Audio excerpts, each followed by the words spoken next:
Assalamualaikum semua. Selamat Hari Raya dan selamat bercuti.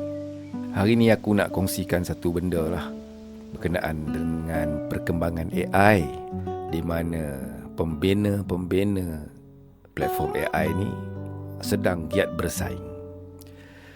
Namun ada benda yang menarik di dalam persaingan mereka itu.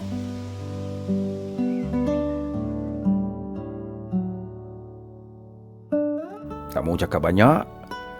Kelebihan yang kita dapat ialah kecepatan perkembangan teknologi yang pertama. Yang kedua, persaingan dari segi harga. Itu yang kita nak. Yang lain tu, kalau kita tak terlibat dengan industri ni, kita tak perlu masuk campur sangat lah, kan? Pendapat akulah.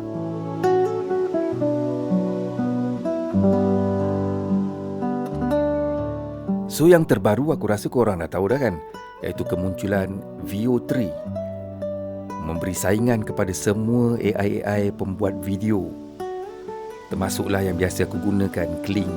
Jadi aku memang guna Kling dari dululah, walaupun Kling bukan 100% memberi kepuasan pada aku, tapi banyak jugalah yang aku seronok guna Kling ni. So Kling pun dah upgrade untuk menyaingi. Kalau korang perasan, dia keluar Kling 2.1 yang lebih bagus. Dah ada bunyi dah sekarang. Dan sekarang dia offer pula dengan diskaun untuk siapa yang baru nak subscribe. Jadi kalau korang baru nak subscribe, berminat dengan Kling, aku ada sediakan invitation code.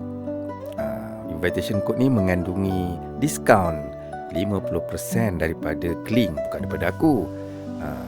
Aku dapatlah sikit kredit, kan? Boleh aku buat video pelajaran untuk anak-anak kita nanti. Okey, kalau berminat, klik link, dapatkan diskaun. Yang penting korang dapat diskaun tu dan selamat berkarya.